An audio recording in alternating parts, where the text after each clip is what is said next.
Dear students, আজি আমি শিকিম chi-square test. Chi-square test for independence of attributes. Chi-square দুটা টেষ্ট আছে, এটা হৈছে independence of attributes আৰু এটা হৈছে goodness of fit. তাতে goodness of fit যিটো আছে সেইটো তোমালোকৰ অকল থিয়ৰী লাগে, কিন্তু আমি যিবোৰ চাম কৰিম তাত independence of attributeৰ কাৰণে আমি কৰিম. তে attribute মানে কি? Suppose আমাৰ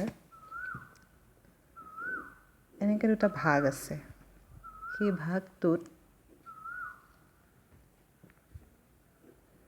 ইয়াত আছে ধৰি লোৱা বয়জ, ইয়াত আছে গাৰ্লছ. এতিয়া বয়খিনি মই ভাগ কৰিছোঁ চাহ খোৱা আৰু কফি খোৱা হিচাপত, ঠিক তেনেকৈ গাৰ্লখিনিও ভাগ কৰিছোঁ চাহ খোৱা আৰু কফি খোৱা হিচাপত. ঠিক আছে, এতিয়া এই ভাগকেইটাত বেচিকেলি আমাৰ আইটেম কি কি হৈছে? ল'ৰা আৰু ছোৱালী আৰু ইফালে টি আৰু কফি. ইয়াত কি হৈ আছে? যিটো জেণ্ডাৰ, সেই জেণ্ডাৰটোৰো দুটা পাৰ্ট আছে, ঠিক তেনেকৈ যিটো আমাৰ ড্ৰিংক, সেই ড্ৰিংকটোৰো দুটা পাৰ্ট আছে.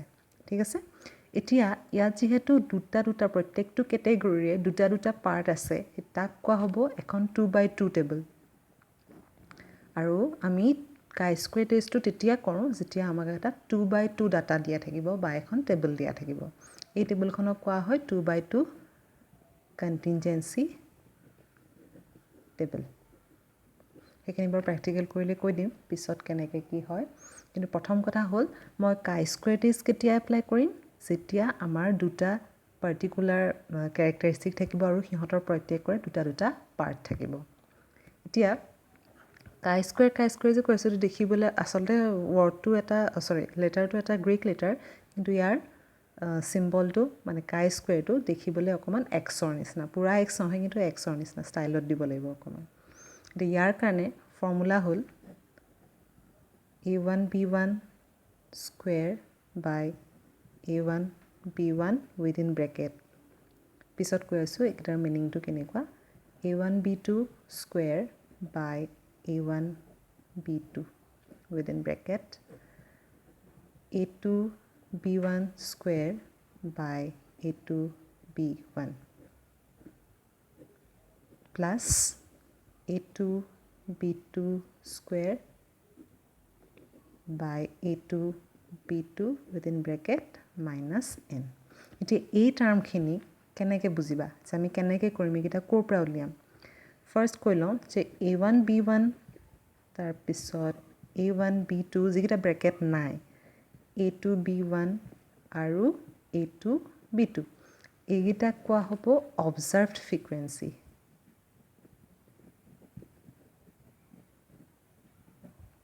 আকৌ যিকেইটা ব্ৰেকেট আছে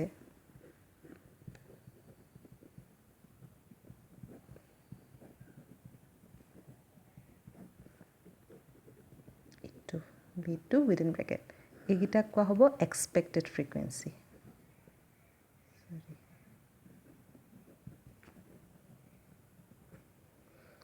এতিয়া কথা হ'ল সেইকেইটা আমি উলিয়াম কেনেকৈ, তাৰ কাৰণে মই তোমালোকক এখন টেবুল দেখুৱাই দিওঁ. ছাপ'জ টি আৰু কফিৰ এক্সাম্পলটোকে লওঁ. ছাপ'জ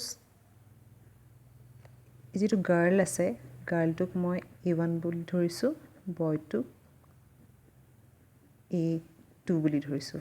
ঠিক তেনেকৈ টি যিটো আছে সেইটোক মই b1 বুলি ধৰিছোঁ আৰু কফি যিটো আছে তাক মই b2 বুলি ধৰিছোঁ. এতিয়া ফাৰ্ষ্টত মই লিখিম a ফালে আৰু এইটো b, a1 a2, এইফালে b ফালে আহিব b1 b2. এতিয়া আমি সিহঁতক ভাগ কেনেকৈ কৰিম, তাৰ কাৰণে আমাক ডাটা কুৱেশ্যনটোত দিয়া থাকিব. ছাপ'জ a1 কি বুজাই আছে? গাৰ্ল কিমানখিনিয়ে চাহ খায়? ছাপ'জ 50, আৰু কফি খায় কিমানে? ছাপ'জ 100. মুঠতে আছে ইয়াত 150 গাৰ্লছ. ঠিক তেনেকৈ বয়জ আছে ছাপ'জ টোটেল 250, ইয়াৰে 215 খায় কফি আৰু 215 এইফালে কিমান থাকিব? 35 খায় চাহ. সেইকাৰণে ইয়াত যিটো ডাটাখিনি যে আমাৰ পালোঁ, সেই ডাটাখিনিক আমি চিম্বলিক ফৰ্মত ৰিপ্ৰেজেণ্ট কৰিব পাৰোঁ. এতিয়া আমি যিখিনি অবজাৰ্ভ ফ্ৰিকুৱেঞ্চি আছে সেইখিনি আমি টেবুলখনৰ ভিতৰৰ পৰা পাম. কেনেকৈ পাম? ইয়াত a1b1 যিটো আছে, a1b1 তুমি কেনেকৈ উলিয়াব লাগিব? a1b1 ক'ত ইণ্টাৰচেক্ট কৰিছে 50 তাৰমানে এইটো হৈছে A1 B2 A1 B1ৰ কাৰণে চেলটো হৈছে 50 গতিকে আমি ইয়াৰ পৰা পাম যে A1 B1 is equal to 50 A1 B2 is equal to কিমান হ'ব এইটো A1 এইটো B2 তাৰ এগেইনষ্টত কিমান আছে 100 কৈছে গতিকে A1 B2 is equal to 100 A2 B1ৰ কাৰণে কিমান পাম এইটো A2 এইটো B1 ইয়াত আছে 35 চেল টু 35 ঠিক তেনেকৈ A2 B2 কাৰণে পাম 215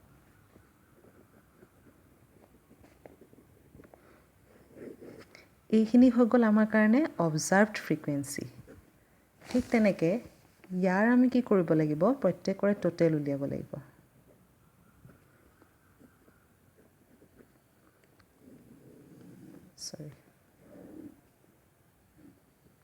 ইয়াৰ টোটেল কৰিলোঁ পালোঁ 85 ইয়াৰ টোটেল কৰিলোঁ পালোঁ 315 ইয়াৰ টোটেল কৰিলোঁ 150 হ'ল ইয়াৰ টোটেল কৰিলোঁ 250 হ'ল এতিয়া এইটো ফালৰ পৰা আৰু এইটো ফালৰ পৰা টোটেল কৰি পেলাই আমি প্ৰত্যেকতে পাব লাগিব সেম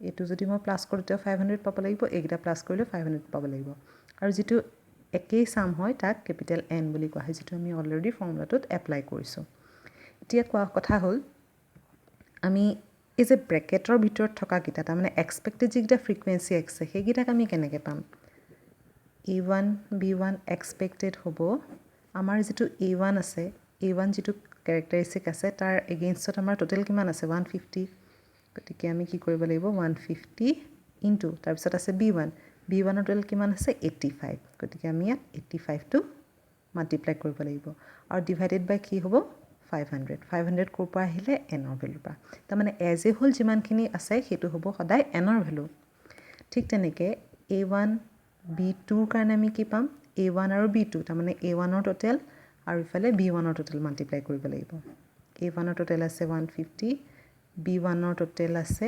315 ডিভাইডেড বাই কি কৰিম 500 ঠিক তাৰ পিছতো হ'ব A2 B1 এক্সপেক্টেড A2 ৰ কাৰণে টোটেল আছে 250 আৰু B1 ৰ কাৰণে টোটেল আছে 85 ডিভাইডেড বাই 500 আকৌ A2 B2 ৰ কাৰণে আমি কি কৰিব লাগিব A2 টোটেল আছে 250 B2 টোটেল আছে 315 গতিকে 250 into 315 divided by 500 এনেকৈ কৰি কৰি আমি কি কৰিব লাগিব অবজাৰ্ভড আৰু এক্সপেক্টেড ফ্ৰিকুৱেন্সি খিনি আগতে উলিয়াই লব লাগিব এতিয়া A1 B1 is equal to 50 টো কেনেকৈ পালো A1 B1 ৰ যেটো সেল ফ্ৰিকুৱেন্সি আছে A2 B2 B1 ৰ কাৰণে সেল ফ্ৰিকুৱেন্সি 35 গতিকে A2 B2 B1 ৰ কাৰণে আমি 35 লিখিলো তেনেকৈ প্ৰত্যেকটো সেল ফ্ৰিকুৱেন্সিৰ কাৰণে আমি ইয়াত A1 B1 A2 B2 A1 B2 আৰু A2 B1 একেটা পাম হেগিটা হৈছে ব্ৰেকেট নথকা গিটা তাক কোৱা হয় অবজাৰ্ভড আৰু যিগিটা ব্ৰেকেট থাকিব হেগিটা কোৱা হয় এক্সপেক্টেড গিটা কেনেকৈ পাম A1 আৰু B1 আছে নহয় গতিকে A1 ৰ টোটেলটো হ'ল 150 ইয়াৰ A1 তাৰ এগেইনষ্টত আছে টোটেল 150 B1 আছে গতিকে B1 ৰ টোটেলটো হ'ল ইয়াত 85 গতিকে আমি এইগিটা মাল্টিপ্লাই কৰিলো A1 total plus into B1 total divided by 500 এই 500 টো কোৰ পৰা আহিছে টোটেল যিমান ফ্ৰিকুৱেন্সি আছে এই যিগিটা আমাৰ সেল ফ্ৰিকুৱেন্সি আছে তাক আমি প্লাস কৰি পেলাই কিমান পালো 500 গতিকে 500 এ হ'ব ডিভাইড কৰিবলগীয়া টাৰ্মটো আৰু এই 500 বা যিকোনো যেটো আমাৰ সাম থাকে এজ এ হোল হেতুকে কোৱা হ'ব ক্যাপিটেল N মানে নোটেশন হ'ব ক্যাপিটেল N এতিয়া যেতিয়া আমি ক্যালকুলেশনটো কৰিম ইয়াত আমি কি বুলি বহুৱাব লাগিব এটো মেথছৰ কাৰণে সাপোজ এটোৱে মেথছ কৰিছে আমাক কৈছে যে ইয়াত ইন্ডিপেন্ডেন্ট হয় নহয় চাব লাগে যে টি আৰু কফি খোৱাটো ইন্ডিপেন্ডেন্ট হয় নহয় চাব লাগে গাৰ্ল আৰু বয় তেতিয়া আমি কি কৰিব লাগিব ইয়াত A1 B1 স্কয়াৰ আছে A1 B1 স্কয়াৰ মানে ইয়াত এনেকুৱা লাগিছে দেখাত যে A1 into B1 স্কয়াৰ কিন্তু একচুয়ালি ইয়াত ব্ৰেকেট যে আমি ইউজ কৰিছো এক্সপেক্টেডৰ কাৰণে সেই কাৰণে আমি ইয়াত A1 B1 স্কয়াৰ অৰ্থাৎ আমি এটো পুতিব লাগিব 50 into 50 স্কয়াৰ টা মানে ডিভাইডেড বাই A1 B1 উইদিন ব্ৰেকেট এটো মাল্টিপ্লাই কৰি পেলাই যেটো ৰিজাল্ট পাবা সাপোজ পালা 55 তেতিয়াহলে আমি ইয়াত পাতিব লাগিব 55 মানে 50 স্কয়াৰ ডিভাইডেড বাই 55 তাৰছত A1 B2 স্কয়াৰৰ কাৰণে 100 স্কয়াৰ ডিভাইডেড বাই ইয়াত সাপোজ মই পাইছো 60 লিখিব লাগিব তেনেকৈ আটাইকেইটা কৰি -500 কৰি দিব লাগিব আৰু তাৰ পিছত যিটো ৰিজাল্ট পাম সেই ৰিজাল্টটোৰ ওপৰত বেছ কৰি আমি নাল হাইপথেচিছ ৰিজেক্ট কৰিম বা একচেপ্ট কৰিম গতিকে এইটোৱেই হৈছে chi-square test for independence of attributes ঠিক আছে নুবুজিলে মোৰ লগত কণ্টেক্ট কৰিবা আজিলৈ থাকক